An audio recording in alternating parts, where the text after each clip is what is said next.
Do you enjoy watching vintage resellers go out thrifting and estate sailing for treasures to help restock their online stores or their antique booths? And if so, have you ever wondered how much those items that they are finding and picking up actually sell for? Then that is the information that I'm going to share with you today. Today, I'm going to share with you what a typical month looks like for me in terms of sales for my antique booth. It is located in the North Georgia mountains in a mountain town, which is a tourist town. It's in Ellijay, Georgia.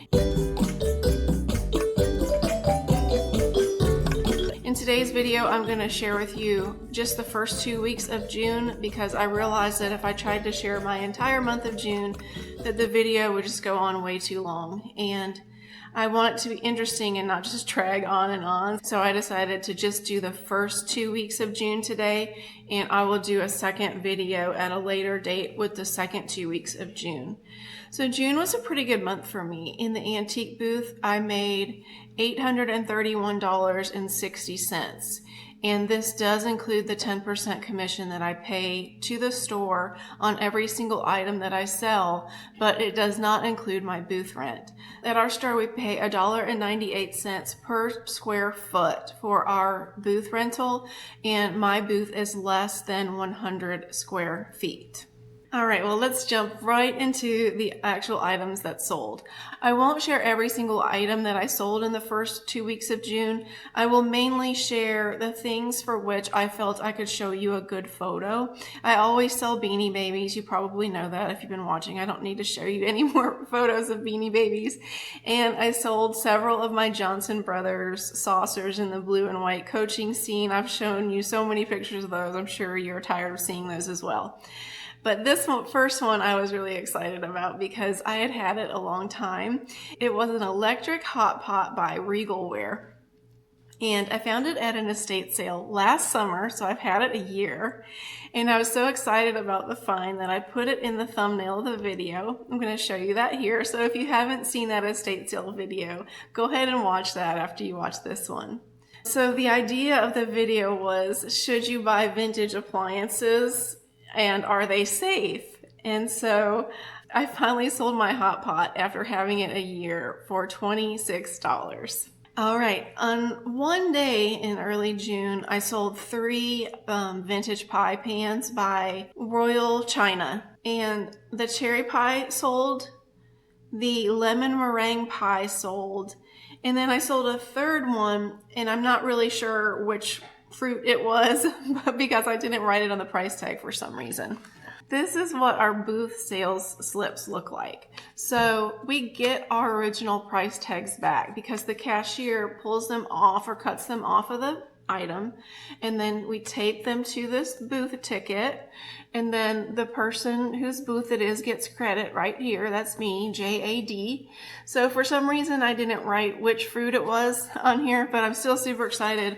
All of these were a gift from a viewer, all of these pie pans. Thank you, Laura and Mike.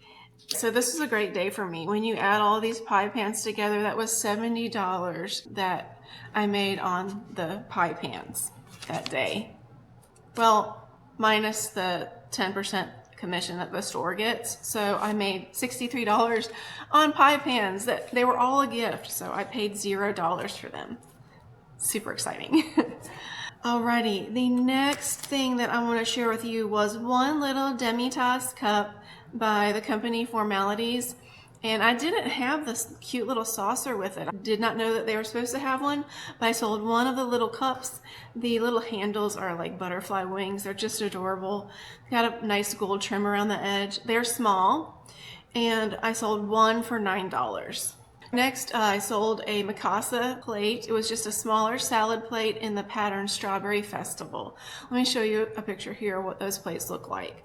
It was just a salad plate, and it sold for $8. All right, I sold a false scruff piece, and the pattern was tea rose. It was a vegetable bowl. I'll show you a picture here of one that looks like mine. That bowl sold for $18. All right, if you've been here for a while watching my channel, you're gonna notice that this video is a little bit different. And I'm doing that with intention. If you are wondering how much I paid for each item, I would be glad to tell you. Just go in the comments and tell me exactly which item you would like to know, how much I paid for it. If you've been watching, you'll know that I go to Goodwill a lot. And it seems like all of their prices end in a 9. So things are 89 cents, $1.09, $1.39, $3.09. You get the picture. The only thing that is different is hardback books are $2.52. And paperback books are $1.51. I'm doing this with intention though. I've been watching Dr. Lori and I noticed that she always says a willing buyer will pay, for example, $22 for this. And so that's what I want to focus on more in these videos going forward, is how much a willing buyer is willing to pay for these vintage and antique treasures. Also, there's more of a personal reason that has to do with our customers. And I don't want this to become some kind of thing where they're like, wait a minute, you can get this at Goodwill for $1.39 and you're selling it to me for $22.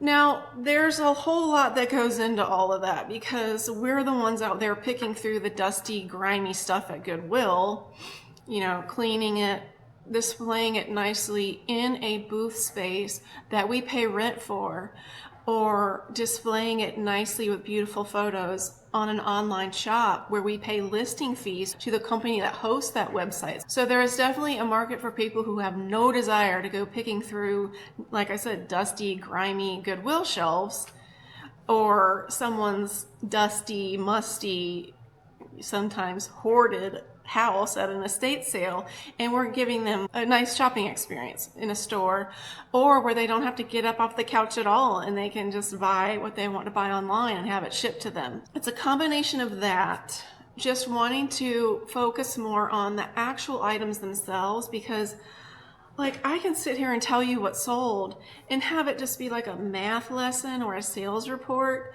with all these numbers and profit margin percentages and all this stuff. But what I prefer is just to be able to tell you how much a willing buyer is going to pay, at least in my neck of the woods in North Georgia. But also, I can sit here and show you these items and I can remember where I was when I got them. I can often remember the estate sale or the thrift store.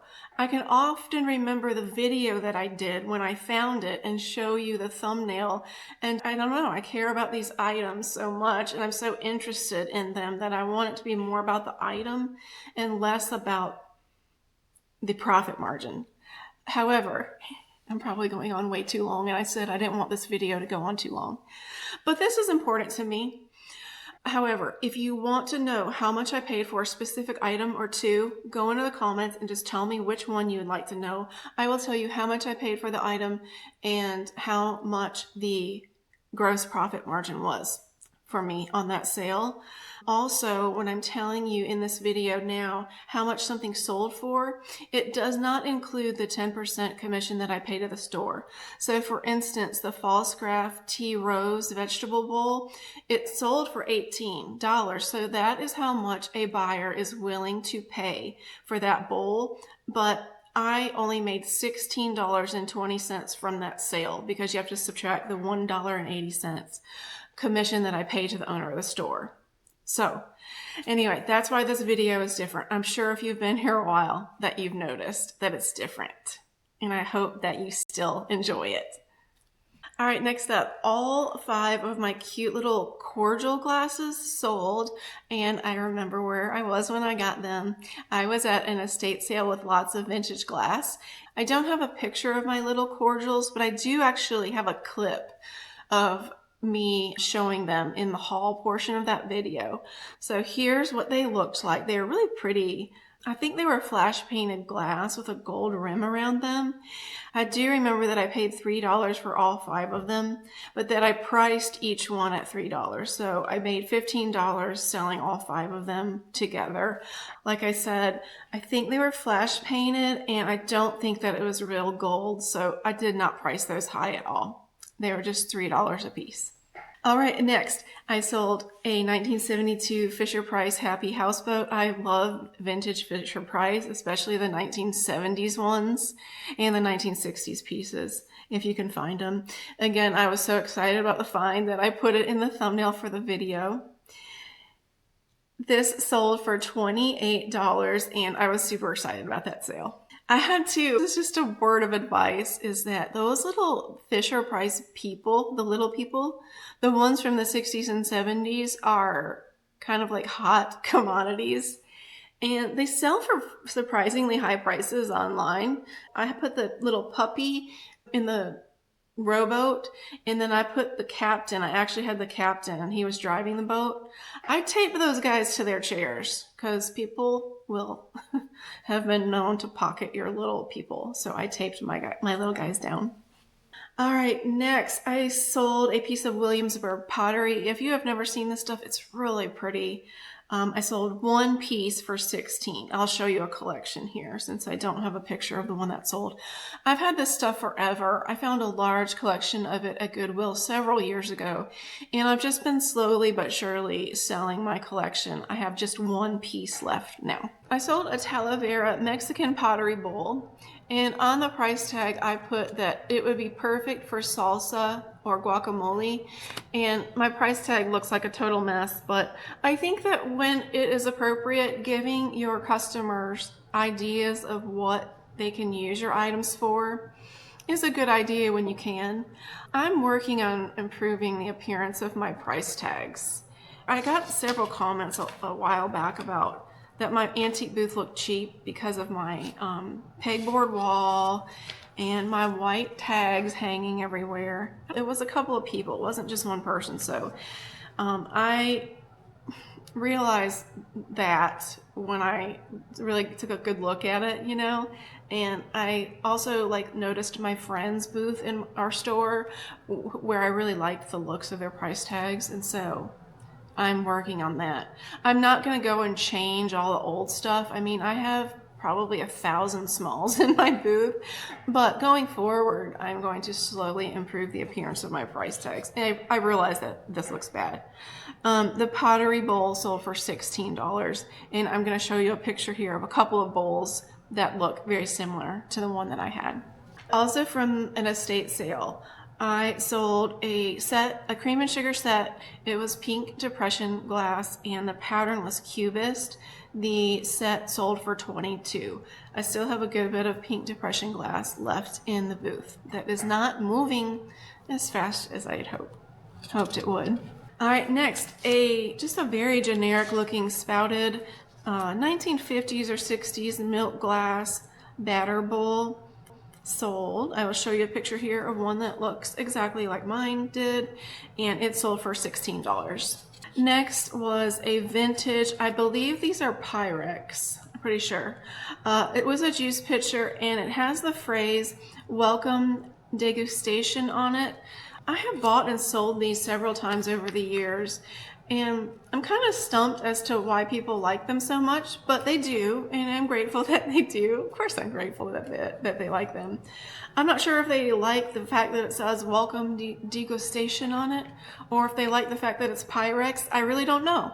But degustation, I hope I'm saying that right, I'm probably not, is a French word meaning a careful, appreciative tasting of various foods. So that is very interesting. It sold for $18. All right, and finally, I sold a Quick Cut brand food chopper. When I was at the estate sale where I got the cordial glasses, I found this in the basement. I probably paid 50 cents for it, and it sold for $8. I actually thought it was a biscuit cutter. So on the price tag, I think I put that it was a food chopper or that it could be used for a biscuit cutter, and it sold. I didn't have it for very long. Well, I hope that you enjoyed today's video. Again, if there is a specific item that you really would like to know how much I paid for and what my gross profit margin was for that item, Please go into the comments and tell me which item, and I will answer that question. Also, I do have some pet outtakes for you today. In today's pet outtakes, you will see our French Bulldog Bear. He's a fluffy Frenchie, meaning he is a long-haired French Bulldog. But I want you to know, because it matters to me, that we got him from the shelter in our county in Metro Atlanta, Georgia. That we did not buy him from a breeder.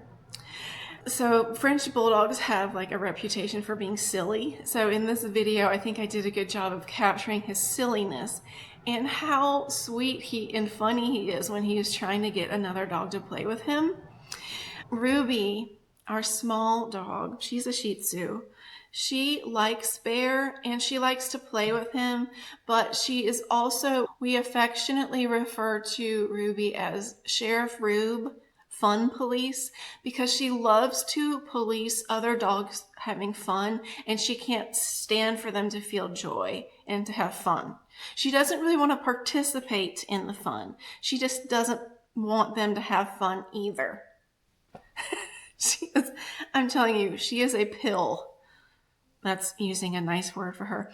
I'm going to turn down the volume on this clip so that her yapping doesn't annoy you too much and that it won't overpower the cuteness of the clip, with Bear trying to get Callie to play with him. All right, well, thank you so much for watching today. If you enjoy this type of content, please subscribe to the channel. Give the video a like. Your comments mean so much to me, and I try very hard to reply to everyone. So thank you again for watching, and as always, I look forward to seeing you again in the next video.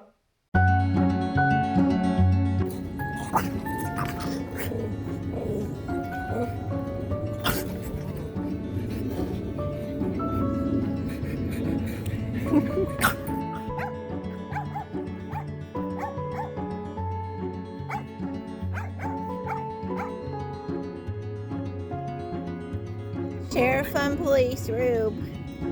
He's just trying to have fun, Rube. Oh. That's the problem. Callie got Bear's nubbin. Now Bear's trying to get Ruby to play. He is the funniest little guy.